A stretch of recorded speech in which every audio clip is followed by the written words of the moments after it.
Hey guys, welcome to another video from Historic Militaria. Today we're looking at a pair of Mauser Wartime Commercial guns from World War I. Both of these are in 30 Mauser, or 7.63 by 25, as other people know it. It's the standard Mauser caliber. Both of these are made during World War I, and both of these were used by the Imperial German Military. But judging from the condition of this pair of guns, neither one of them ever saw service or were issued out. They're both in pretty exceptional condition. Both of them are in a standard configuration for the time period.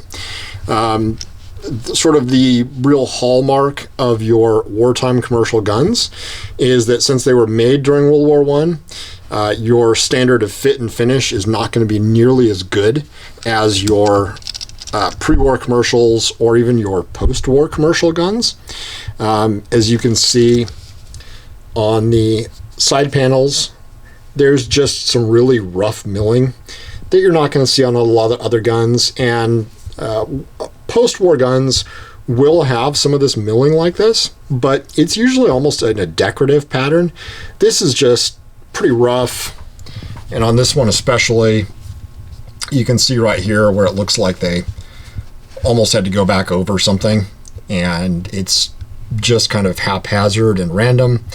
And this one, I guess, is a little bit better, but it's still pretty shoddy by Mauser standards.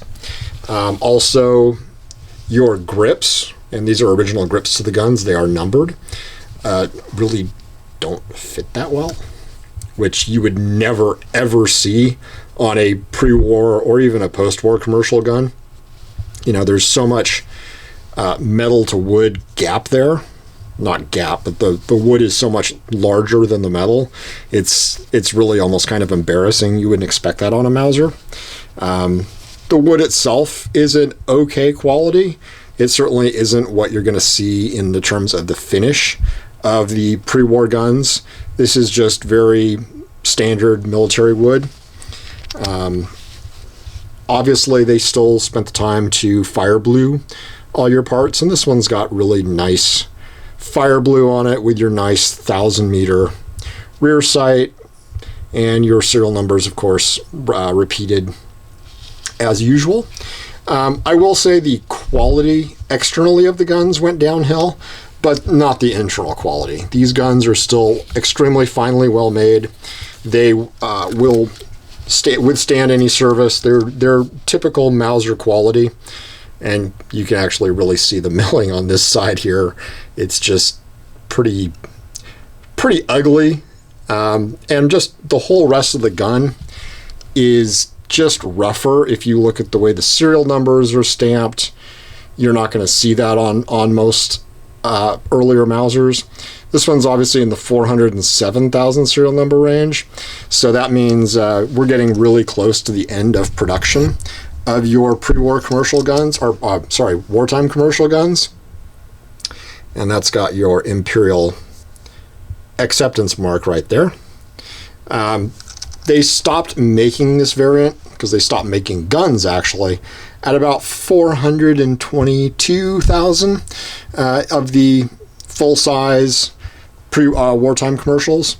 So this really is near the end. I'm sure it's 1918. It's probably toward the middle to late part of 1918. So the war is really taking a toll on Germany at this point. And you can just see on your magazine here, yes, it's smooth, but there's a lot of machine marks and just a lot of machine marks in the metal itself.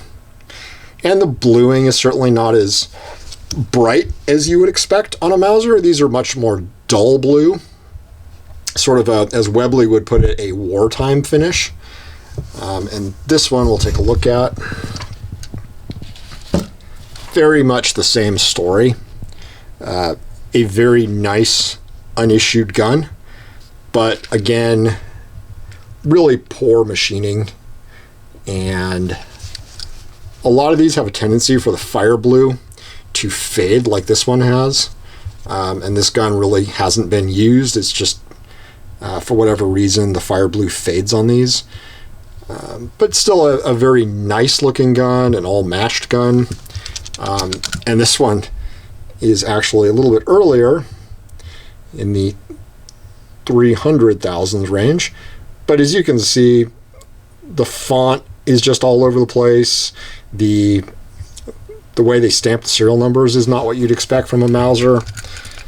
And I mean, on this side, it's just kind of, the machining is kind of embarrassing. So they're really not great looking guns. This one, the varnish on the wood is just not really even there, even though it never wore off. This one actually still has most of the original Cosmoline inside it. So it's a very unused gun, and it does have the Imperial acceptance right there as well. And this one, just to go back to this guy real quick, if you look at the serial number on this one, you can see that the last 3 digits, the 898, are just in a totally different font than the rest of the gun. So that's the kind of thing you should expect on these wartime commercials. They're not Mauser's prettiest work. They did the job. They saw service in World War I and well beyond.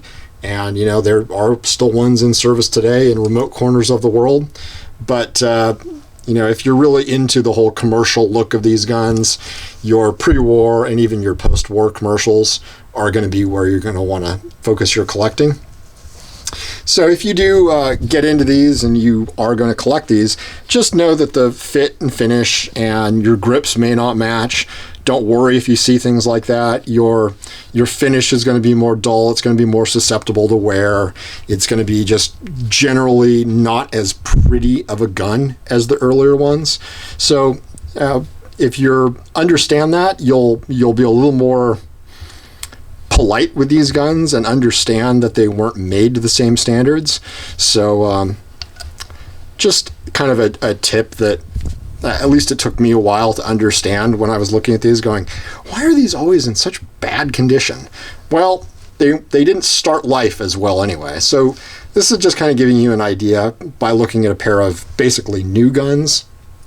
So they don't hold up well, and they will always have all kinds of weird markings underneath here. These are just control markings for the Mauser factory generally. It's going to be very rare that you're going to see anything of import there, but you're going to see all kinds of letters and numbers and just stuff. So if you enjoy what you're seeing here, like and subscribe. We'll be doing more videos on militaria, helmets, ordnance, and everything in between. Thanks for watching.